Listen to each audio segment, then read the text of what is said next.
Assalamualaikum warahmatullahi wabarakatuh. Selamat sore Pesona Inspira ya. Hari ini Faza hadir dalam sajian dialog interaktif hari ini, pastinya dalam talk show bareng Kadin spesial edisi Jumat 9 September 2022.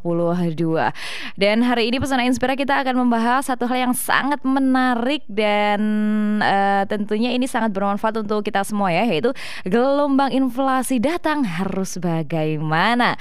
Pastinya sudah tergabung bersama Faza di sini ada dua narasumber yang sangat luar biasa dan pastinya sudah paham mengenai dunia seperti ini ya.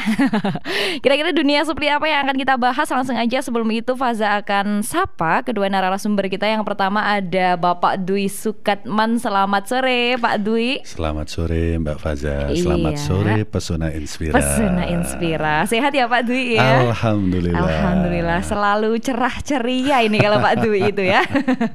Dan narasumber yang kedua kita Pesona Inspira ada Bapak Indriawan Agung. Selamat sore Bapak Agung. Selamat sore. Selamat sore. Panggilannya Pak Agung nggih, leres nggih? Agung. Iya, itu dia Pesona Inspira. Ada Bapak Dwi dan juga Pak Agung yang akan ngobrol bareng kita 1 jam ke depan sampai jam 4 nanti ya. Dan Pak Dwi ini adalah Ketua Kadin Wonosobo ya Pak Dwi ya? Benar. Luar biasa sekali. Masih baru ya nih? Baru, iya. karena Kadin juga masih baru ya Pak ya, Iya, di Wonosobo baru. ya. Iya. Oh enggak, sebetulnya udah lama. Oh sebelumnya sudah lama. Iya. Terus cuman pada nggak tahu aja. gitu. Sekarang mulai mengenalkan diri Iya, gitu ya. betul sekali. Dan juga Pak Agung ini adalah Wakil Ketua Bidang UMKM, Etika Bisnis dan Jaringan Usaha Kadin Wonosobo. Luar biasa. Terima kasih Kadin. Iya, jaringannya ini pasti udah meluas ya, luas banget ini pasti Pak Agung ya. Dan langsung aja Pesona Inspira yang mungkin mau tanya-tanya seputar informasi materi kita hari ini ya, di WhatsApp-nya 082-338996. Iya, ini langsung aja kita ngobrol-ngobrol sesuatu hal mengenai gelombang inflasi. Kalau saya ini Pak baca soal topik kita hari ini mengenai inflasi itu kayak ngeri-ngeri sedap gitu ya. Karena setahu kita dan mungkin masyarakat Wonosobo kebanyakan bahwa gelombang inflasi itu kan sesuatu yang mengerikan, apalagi di waktu tahun 98 gitu ya. Waktu itu kan yang inflasi sangat tinggi, jadi sampai mungkin 70 berapa persen. Iya, gitu. jadi bayangannya mungkin sesuatu yang menakutkan gitu. Nah, sebelum kita bicara banyak, sebenarnya Pak Dwi, sebenarnya apa itu sih inflasi, kok kayaknya mengerikan banget gitu? Oh, tanya ya? Iya, itu udah mulai tanya ini. Inflasi itu kalau menurut Wikipedia tapi ya, tapi emang itu ya, itu arti dari inflasi. Inflasi itu adalah kenaikan yang terus menerus, dan ini berdampak pada semua komoditas. Kalau yang naik itu cuma komoditas 1 atau 2 itu belum dinamakan inflasi. Nah, inflasi seringkali disebabkan beberapa hal. Misalnya penyebaran uang yang terlalu banyak di masyarakat, ini akan menyebabkan inflasi. Oh, justru jadi, terlalu banyak ya? Iya, uang yang beredar itu banyak, itu akan menyebabkan inflasi. Karena uangnya banyak, sementara barangnya tetap, ini kan akhirnya harganya tinggi gitu kan. Oh, itu. gitu. Yang kedua adalah kenaikan salah satu komoditas, salah satunya adalah BBM. Nah, BBM ini akan berimpact pada komoditas-komoditas lain pasti, karena ini merupakan kebutuhan pokok yang sangat pokok gitu kan. Itu jadi sudah dipastikan kalau kenaikan BBM ini akan berimbas pada peningkatan inflasi suatu negara, itu pasti. Nah, gitu ya? Setiap daerah ini akan berbeda-beda. Nah, ini memang sekarang bukan hanya di Indonesia gelombang inflasi ini. Kalau kita baca berita internasional lebih ngeri lagi. Misalnya kayak Sri Lanka yang sudah 70 berapa persen, 78% atau berapa. Itu kan bangkrut akhirnya.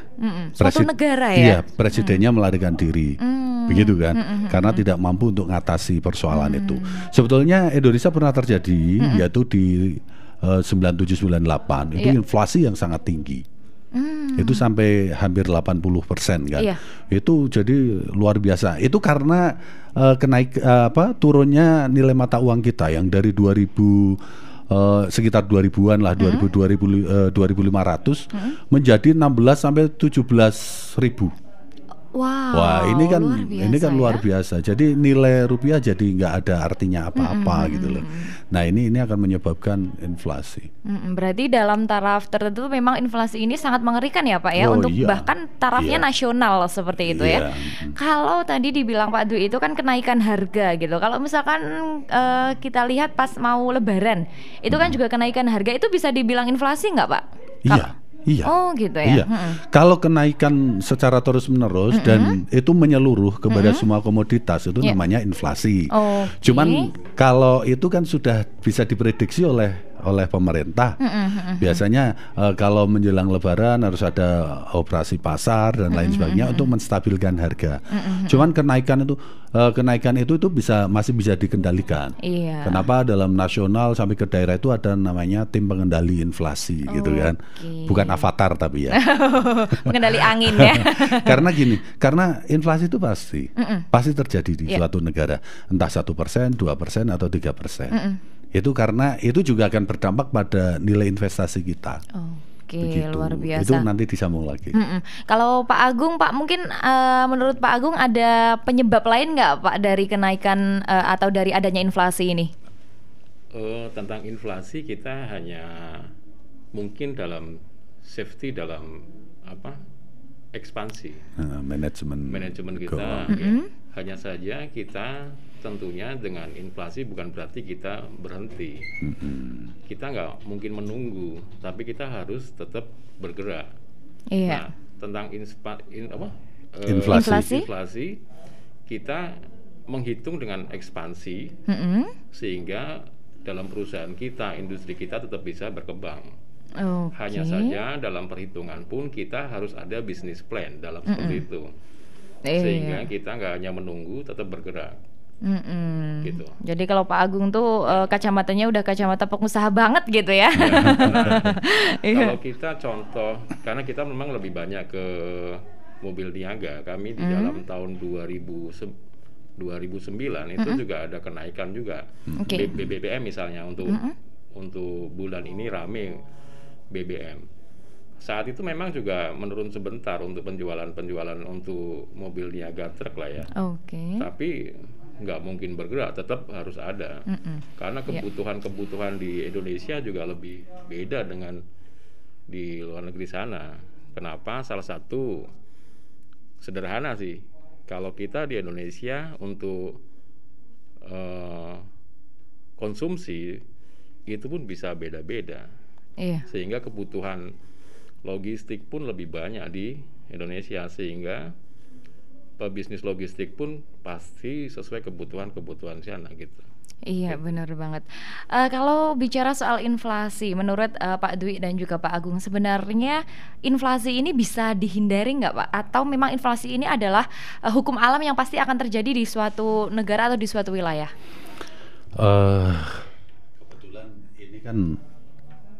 Kebetulan kalau ngomong global. Dan ditarik ke Indonesia, itu kan sebetulnya kejadian yang sekarang ini kan luar biasa.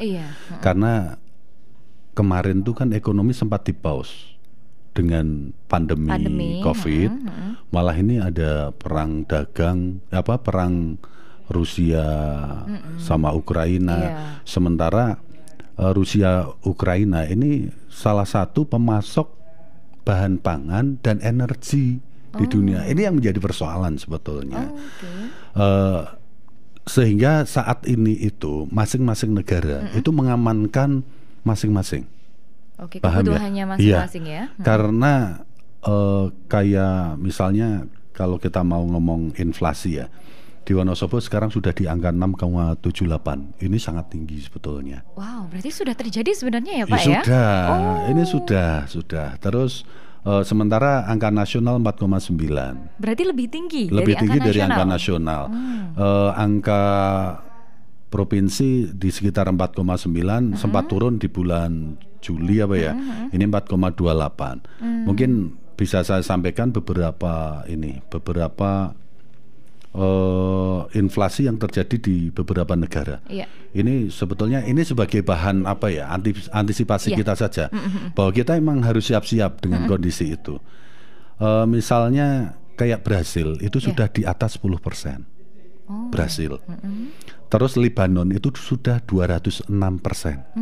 Wah, ini sudah kacau. Kalau sudah inflasinya seperti itu, sudah harga nggak bisa dikendalikan sama sekali.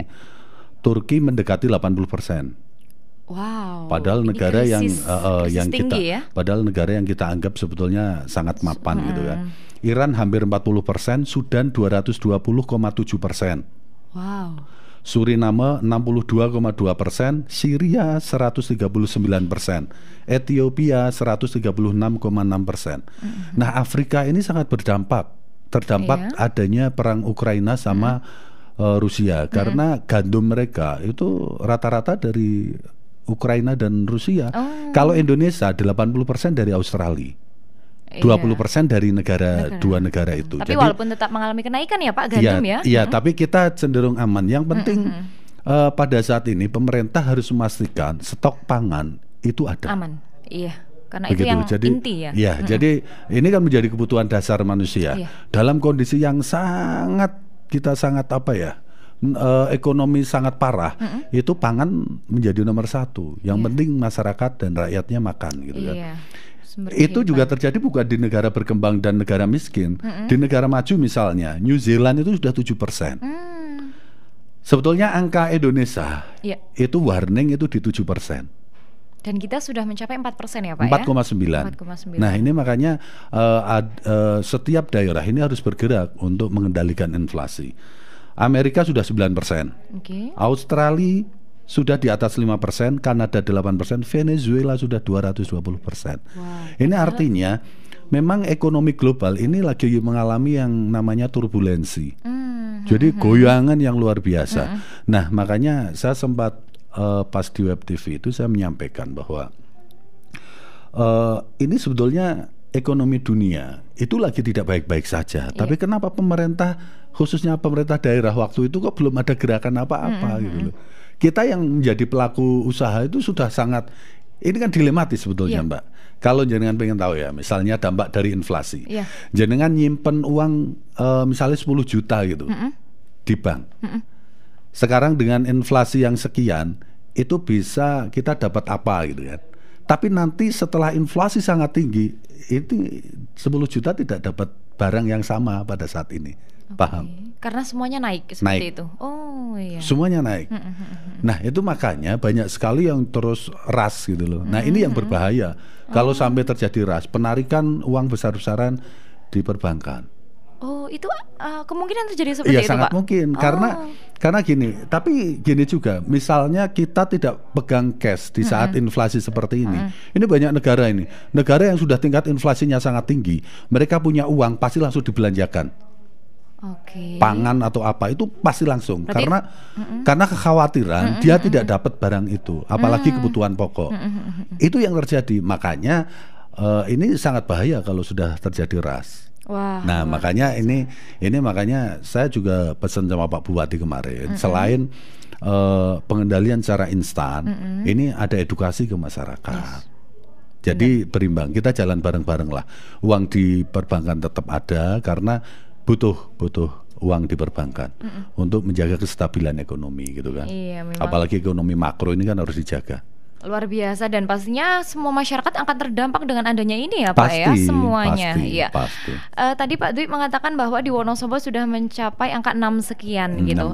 Menurut kacamata dari Pak Dwi dan juga Pak Agung, yang sudah terlihat dari inflasi 6% ini di Wonosobo apa Pak? Mas Agung? Yang jelas kenaikan beberapa komoditas kan sudah.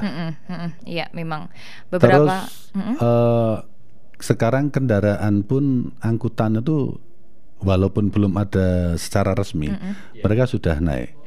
Iya, memang bahkan ojol pun juga sudah resmi naik. Kan. Nah, itu jadi itu dampak dari inflasi. Kenaikan satu komoditas ini akan berdampak ke yang lain.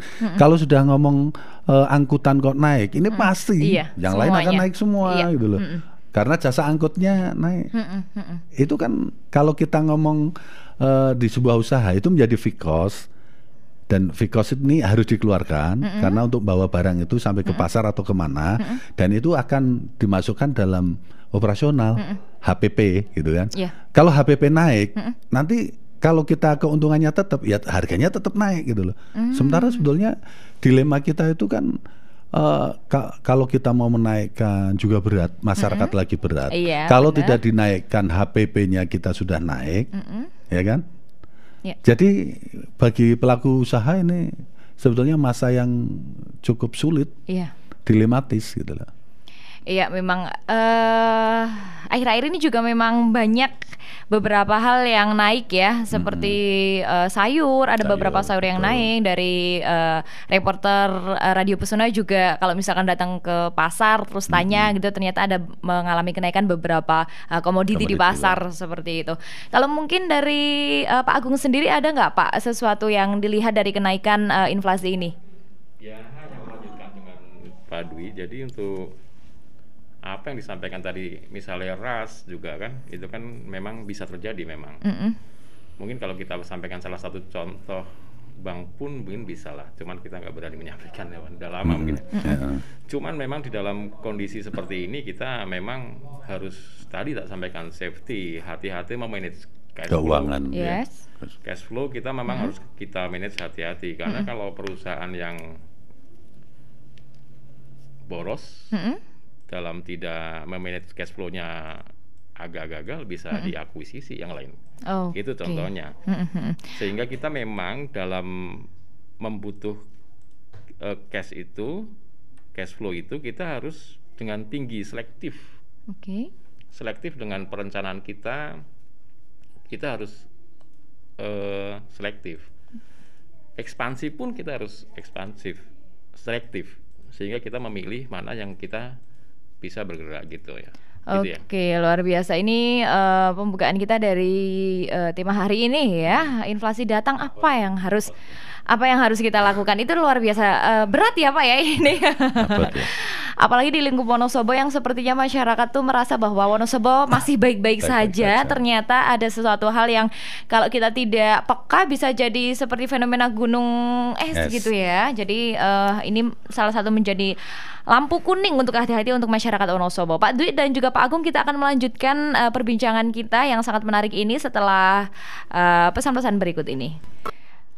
Ya, Pesona Inspira, kembali Anda dengarkan ya sajian dialog eksklusif hari ini dan masih talk show bareng Kadin ya. Dengan gelombang inflasi datang, kita harus apa? Kira-kira harus ngapain nih ya? Inflasi, wow, ini sesuatu hal yang jarang kita pelajari, jarang kita dengar dan tidak kita harapkan gitu ya. Pak Dwi dan juga Pak Agung masih membersamai Faza hari ini ya. Masih semangat ya Pak ya? Masih tetap semangat. Nggak kendor ini. Gas terus. Sebelum kita ke materi deh, saya mau tanya, tadi belum sempat tanya-tanya ya. Kalau Pak Dwi dan Pak Agung ini kesehariannya ngapain ini Pak? Sibuk, pusing apa gitu ya? Kalau dari muka-mukanya sih orang-orang yang setiap hari selalu pusing memikirkan sesuatu gitu. Kalau Pak Agung sendiri ini kesibukannya setiap hari ngapain Pak? Kalau saya sih sebagai karoseri. Punya gitu. Karoseri untuk fokus untuk dua hal, mobil ambulan dan mobil niaga. Di Wonosobo, Jogja, dan kita ada ekspansi untuk di area Janti, Wonosobo. Oke, luar biasa. Kalau Pak Dwi ini? Saya pengangguran. Sangat tidak mungkin ya. Di mana-mana kan kelihatan. Di mana-mana kelihatan. Ini kalau saya sih, walaupun sudah ada yang ngurusin, tapi saya tetap mikir ke. Itu ada umat. Itu ada percetakan, percetakan independen. Satu ada di Jalan Veteran, satu di Tawangsari. Terus ini ada yang baru berumur 2 tahun, itu Jawa Dwipa Villa.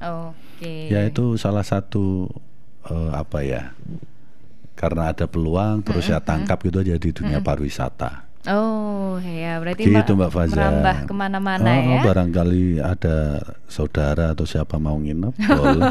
Boleh. Diskon Langsung ya, luar biasa loh ini. Jadi silahkan Wasana Inspira ya, karena mereka ini adalah praktisi langsung di bidang ekonomi, keuangan gitu. Jadi makanya paham banget tentang pembahasan kita hari ini, yaitu mengenai inflasi. Apalagi Pak Dwi ini sebelum jadi ketua Kadin juga jadi ketua HIPMI gitu ya. Jadi otomatis paham dengan dunia perekonomian khususnya di Kabupaten Wonosobo. Ya walaupun background saya sebetulnya kan kesehatan lingkungan. Oh, kesehatan lingkungan ternyata ya.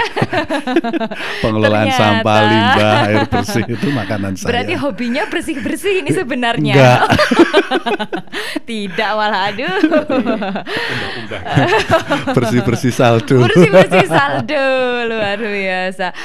Oke Pak, kita akan balik ke tema kita hari ini ya, mengenai inflasi. Tadi kita sudah bicara banyak mengenai apa itu inflasi, kemudian apa yang akan terjadi gitu. Nah, kebetulan Pak Agung dan juga Pak Dwi adalah seorang pelaku usaha gitu ya. Yeah. Dari kacamata Pak Agung dan juga Pak Dwi sendiri, kira-kira kalau inflasi datang itu mulai dari sekarang deh 6%, di angka 6% Wonosobo itu, apa kemungkinan yang akan terjadi pada pelaku-pelaku usaha, apalagi di tingkat usaha kecil menengah? Pak, monggo Pak Dwi dulu. Ya pasti akan terjadi keterlambatan. Perlambatan, bukan keterlambatan. Perlambatan ekonomi. Karena putaran ini kan tidak sekencang kalau hari normal. Karena yang tadinya punya uang 20.000 bisa mendapatkan banyak, ini kan tidak. Karena kenaikan itu. Kenaikan, betul. Jadi ya pemenang sebetulnya Wonosobo itu diuntungkan karena sini itu basis pertanian. Oh gitu. Karena pilihan pertama orang untuk konsumsi, untuk berbelanja itu pasti bahan pokok dulu. Iya. Ya kan? Iya, untuk makan sehari-hari gitu. Nah itu pilihan pertama. Yang kedua baru naik sisa ya dolan. Kalau tidak, nah sementara dolan dan lain sebagainya ini kan sebetulnya ada pergerakan keuangan.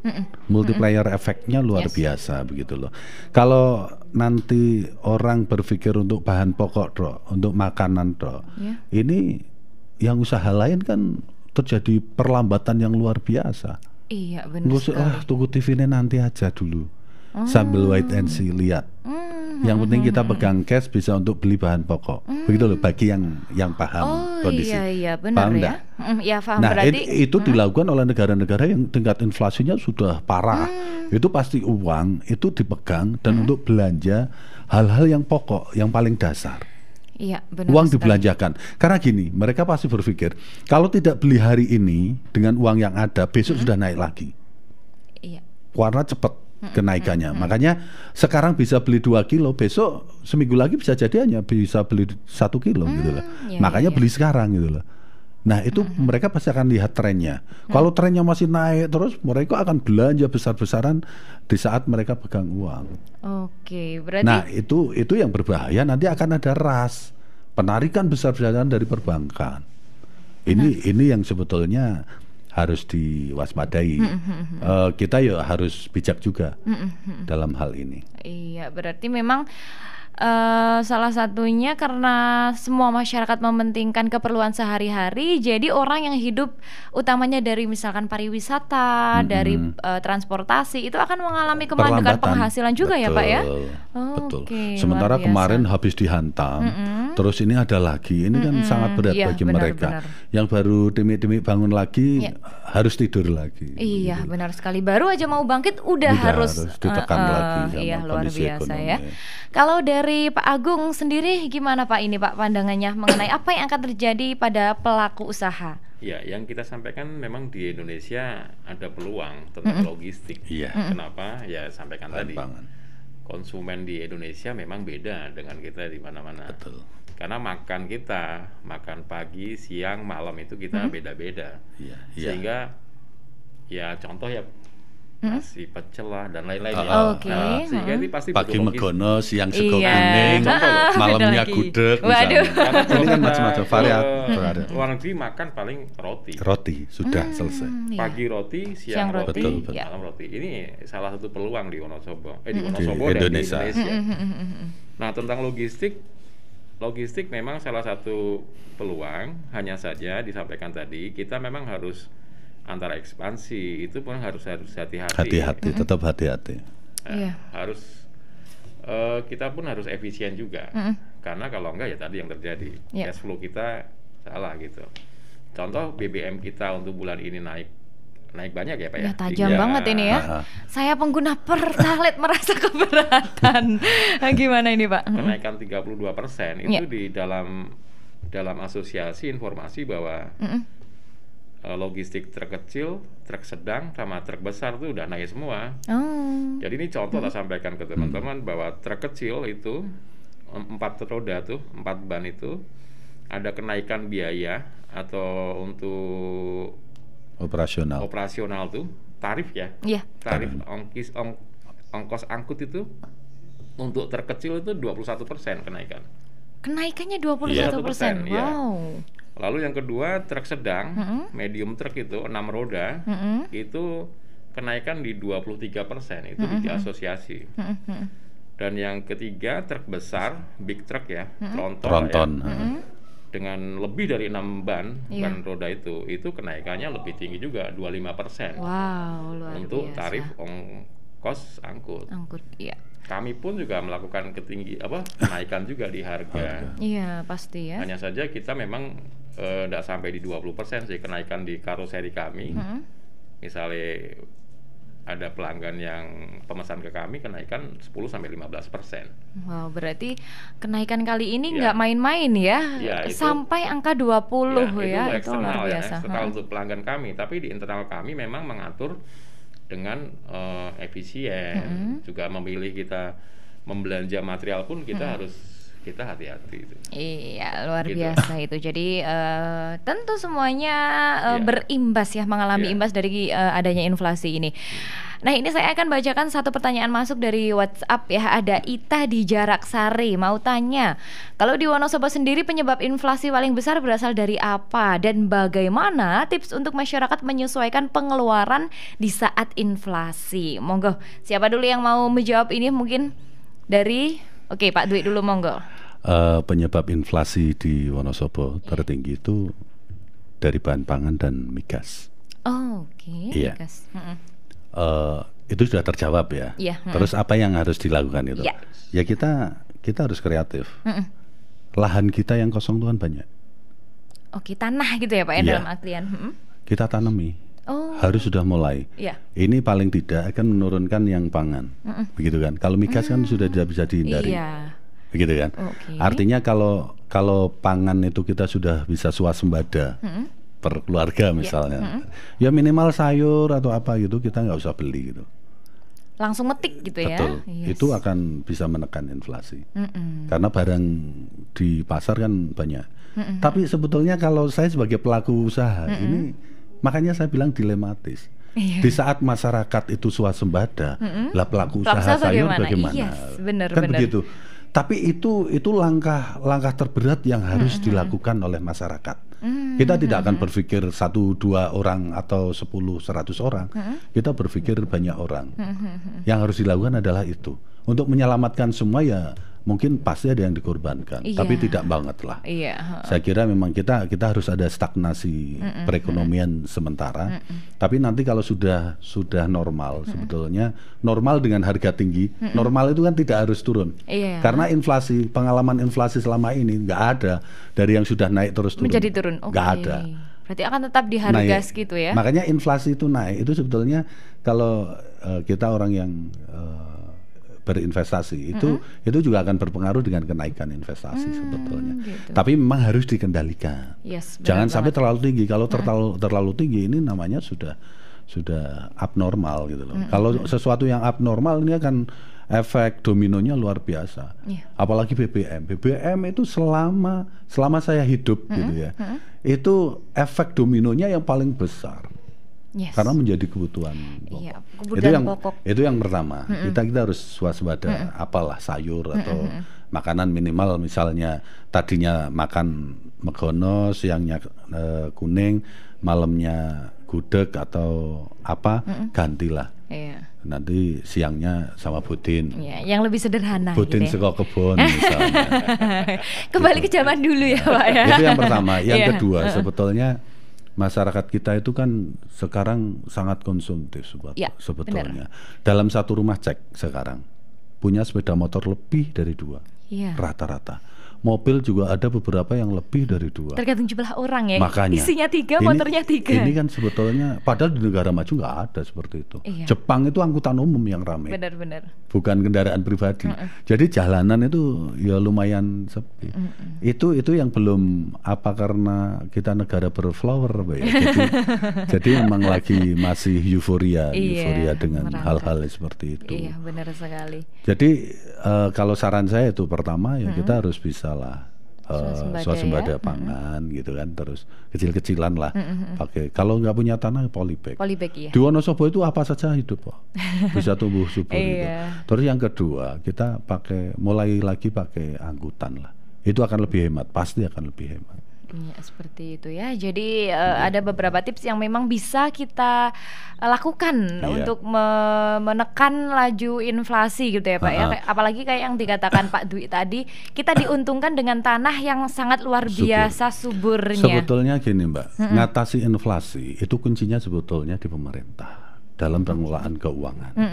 Jadi ada beberapa yang dilakukan, sering dilakukan oleh negara manapun gitu, pasti ada bantalan sosial gitu kan, bantuan langsung ke masyarakat. Itu sebetulnya intinya untuk meningkatkan daya beli masyarakat, biar uang berputar. Dan Indonesia itu sebetulnya agak diuntungkan, basis ekonomi kita itu kan konsumsi, dimakan gitu. Iya. Masih itu belum yang lain, misalnya kayak luar negeri apa kayak teknologi, bukan itu ya. Belum. Kita masih dikonsumsi, makanya kita cenderung aman. Dan tadi udah disampaikan Mas Agung, keanekaragaman makanan kita, jenis makanan dan lain sebagainya, ini cukup kaya banget. Akhirnya kita bertahan, tetap tahan Indonesia. Insya Allah kita pasti akan melewati ini. Mudah-mudahan aman lah. Ya, walaupun walaupun agak sambil gemeter sebetulnya, tapi kita harus optimis. Indonesia bisa dengan segala potensi yang ada di. Iya, sebenarnya. Pokoknya yang pertama harus optimis gitu ya. Kalau dari Pak Agung mungkin Pak, gimana tips untuk masyarakat untuk menyesuaikan pengeluaran di saat inflasi ini Pak? Kalau dalam kami efisiensi itu ya. Efisiensi sama selektif kita. Kita harus selektif sehingga cash flow kita harus hati-hati. Tapi bukan berarti hati-hati kita nggak bergerak. Kita bergerak tapi kita selektif mana yang kita pilih. Iya, mana yang perlu dan tidak perlu gitu ya. Dan dalam internal kita memang sampaikan kita memang efisien dalam apapun, sehingga kita tidak ada yang kita persiapan membeli material itu kita berhenti lama gitu. Jadi luar biasa ya.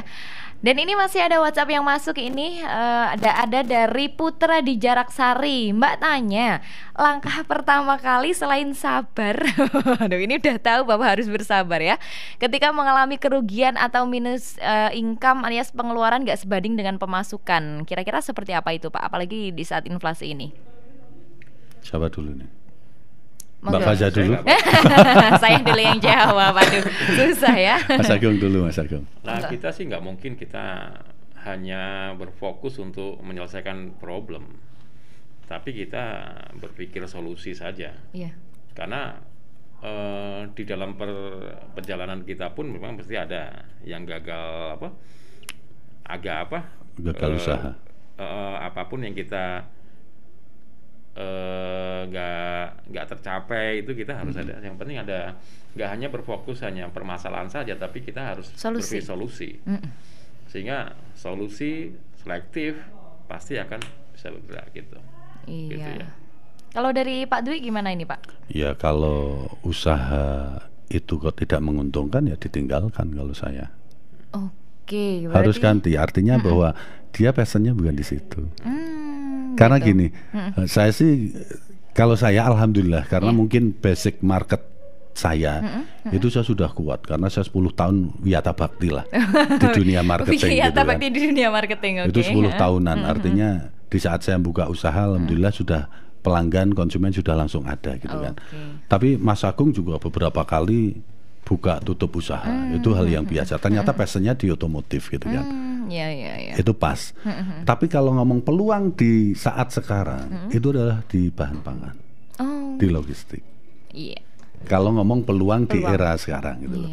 Karena semua negara itu butuh semua. Butuh, benar banget. Dan negara kita juga katanya laporan berita terakhir itu kan kita sudah swasembada pangan katanya gitu loh. Kebenarannya seperti apa saya juga belum paham gitu loh. Tapi itu masih menjadi peluang besar.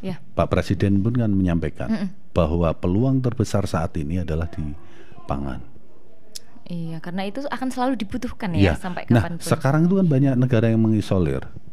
Mereka yang punya pangan dipakai sendiri, nggak dikeluarkan. Iya, karena sudah membaca itu ya, Pak. Karena membaca global ini emang gelap gitu loh. Apalagi beberapa kali disampaikan oleh Presiden Jokowi bahwa ekonomi di 2023 itu gelap gitu loh. Nah, gelapnya seperti apa saya juga belum bisa membayangkan seperti apa. Karena beberapa negara ternyata yang saya rasa kuat kayak Amerika juga tingkat inflasinya sudah sedemikian tinggi. New Zealand, negara yang begitu makmur, impian banyak orang pengen hidup di sana gitu kan, New Zealand gitu kan. Ternyata juga tingkat inflasinya sudah lebih dari 5%. Luar biasa. Ini artinya negara itu nggak ada pilihan selain. Tapi keuntungan Indonesia itu kalau kita mengisolir, kasarannya nggak ada yang keluar dan nggak ada yang masuk. Kalau cukup hidup, kita hidup. Kita tetap bisa hidup ya, pengen Pak. Apa kita? Ikan banyak sekali. Benar banget. Ya, seperti yang dikatakan sama Pak Dwi tadi bahwa kita sudah diberikan keberkahan, tanah kita luar biasa subur. Jadi mungkin itu ya, kalau misalkan ya semoga kita tidak mengalami sesuatu yang sangat buruk seperti krisis ekonomi sebelumnya gitu ya, Pak ya. Jadi kesadaran kita lebih awal dan juga kita bisa berbuat sesuatu juga lebih awal. Ini ada pertanyaan lagi nih, Pak. Banyak banget yang tanya ya. Ada Sutar. Di mana ini, Mbak Sutar? Di mana-mana. Ini kalau BBM naik, apakah pelaku usaha ini ada kekhawatiran tertentu? Pasti. Nah, iya, terus ini solusinya bagaimana? Pasti. Ya. Kalau ngomong solusi sebetulnya beberapa tadi kan, dari efisiensi kita wait and see gitu kan. Kalau pengen investasi, jangan cepat mengambil keputusan di saat sekarang. Karena memang kondisi ekonomi tidak stabil. Tapi kita tetap harus bergerak. Karena kalau tidak bergerak kita ekonominya stuck. Iya, benar. Terus sekali. Bagaimana kita? Kita nggak hidup dong. Kalau ekonomi stuck. Ini harus tetap berputar. Makanya menurut saya gitulah. Pemerintah cepat untuk merealisasikan APBN, APBD. Ini akan menggerakkan perekonomian, betul tidak? Ya kan?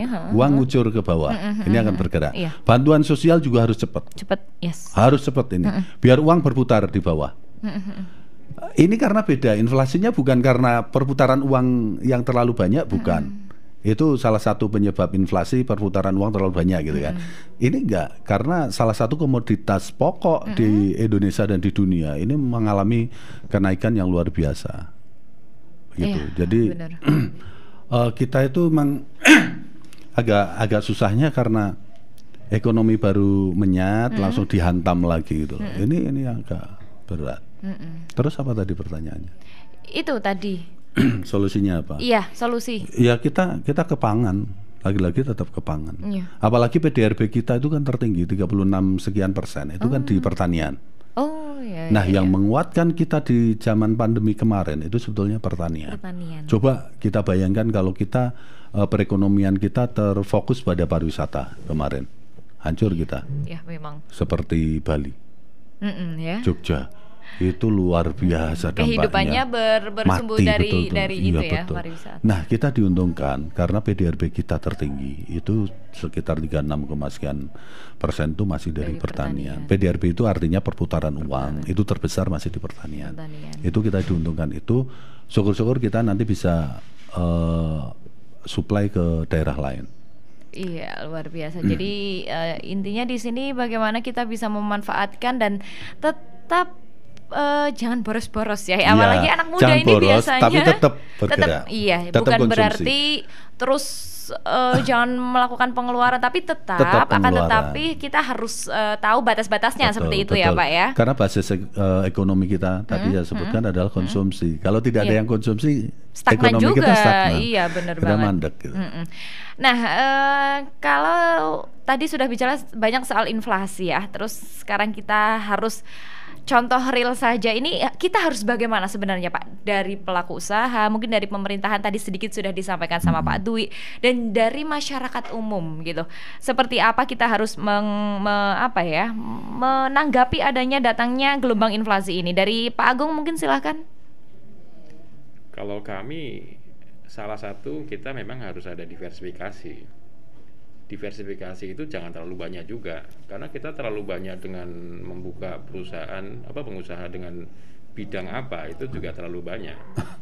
Tapi kita memang butuh diversifikasi, misal dengan satu hal apa yang kita siapin, sehingga pada saat ada permasalahan yang dalam salah satu peluang yang lain, kita masih ada satu tempat yang sebagai fungsi usaha apa yang kita siapin juga.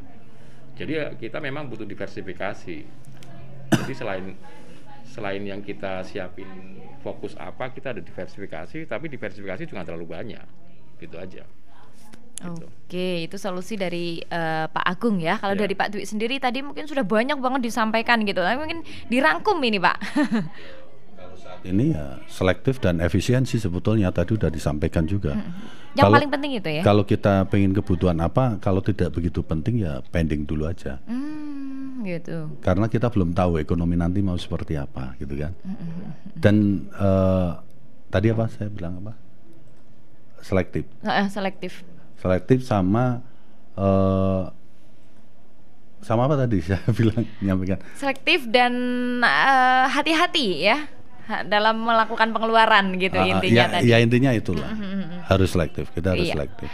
Selektif di sini dalam artian misalkan kalau kita mau membelanjakan sesuatu yang bukan pokok ya Pak, kayak misalkan mobil, dipikir dulu seperti itu ya. Kalau di rumah ada mobil, ada sepeda motor, ya mending kita pakai sepeda motor lah.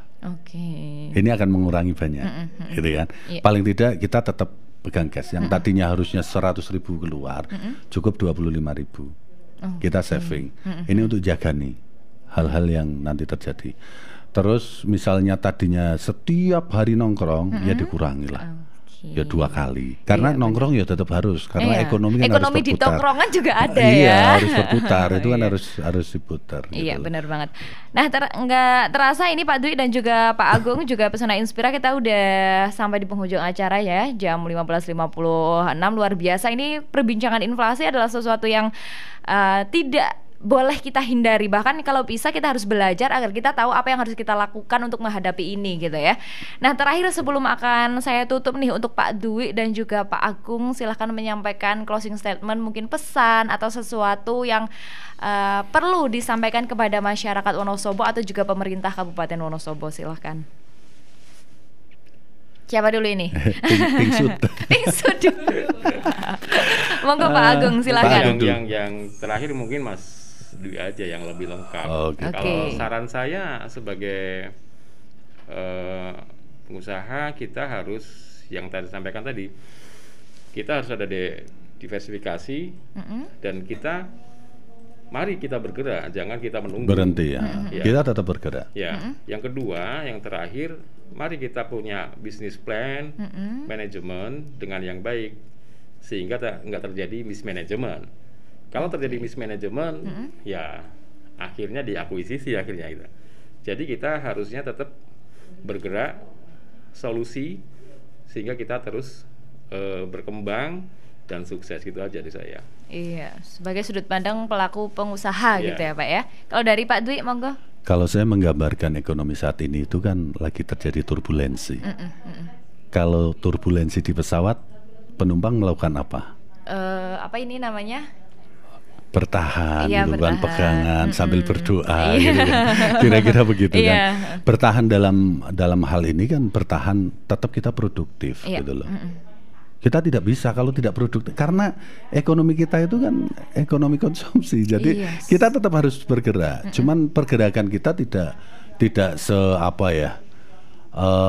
seluas biasanya gitu ya, seaktif biasanya. Tidak seaktif biasanya. Jadi intinya kalau kita sebagai pelaku usaha dan masyarakat, ya kita harus lebih hati-hati gitu loh. Dan kita sambil wait and see. Kalau kita pengen investasi ya kita harus lihat dulu. Betul-betul dilihat dulu. Kalau investasi di pangan mungkin saat ini agak relevan gitu kan. Itu kalau untuk pemerintah tadi saya sudah sampaikan. Kalau ada bantalan sosial ya cepat dikucurkan. Terus APBD, APBN cepat direalisasikan di masyarakat. Itu akan sangat membantu, sangat membantu. Karena pergerakan ekonomi akan bergerak. Karena pemerintah itu kan tidak ada pemikiran untung dan rugi sebetulnya. Iya, hanya untuk kan menyampaikan setengah social oriented sebetulnya gitu kan. Bener. Ada misi sosialnya pemerintah. Makanya ini harus cepat bergerak. Tim pengendali inflasi daerah juga harus cepat bergerak untuk melakukan itu. Operasi pasar dan lain sebagainya. Ini penting juga untuk membantu masyarakat.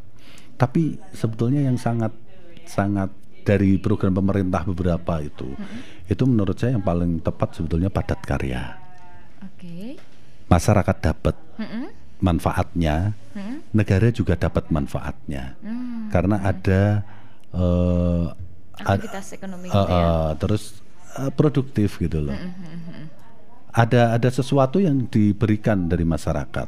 Beda dengan kalau langsung berikan tunai ini kan walaupun ini sebetulnya penting karena untuk mempercepat pergerakan ekonomi. Tapi padat karya itu sangat penting menurut saya untuk buka lapangan pekerjaan. Kayak memberikan pancingnya gitu ya Pak. Iya betul. Karena dalam kondisi seperti ini kan harus banyak sekali lapangan pekerjaan. Gitu. Nah pemerintah bisa melalui padat karya. Ini. Betul. Iya. Jadi itu dia Pesona Inspira, beberapa hal yang mungkin bisa Pesona Inspira lakukan mulai dari saat ini. Walaupun kita berdoa angka inflasi bisa terus kita tekan dan juga pemerintah tekan, akan tetapi lebih baiknya kita untuk bisa menjaga-jaga dari sekarang, itu dia. Dan saya mengucapkan terima kasih banyak kepada Pak Dwi dan juga Pak Agung yang sudah berkenan hadir hari ini. Terima kasih sekali sudah memberikan sesuatu yang bisa membukakan pikiran dan juga mungkin mata batin dari Pesona Inspira gitu ya. Sama-sama. Sekali lagi terima kasih, dan Pesona Inspira ini akhirnya Faza harus pamit dalam sajian dialog interaktif talk show bareng Kadin hari ini. Satukan hati dan pikiran, tingkatkan toleransi dan persatuan. Saya Fazza Lutfia pamit. Wassalamualaikum warahmatullahi wabarakatuh. Baru saja Anda dengarkan dialog interaktif hari ini. Nantikan dialog interaktif lainnya hanya di 92,1 FM Radio Pesona, stasiun informasi terbaikmu.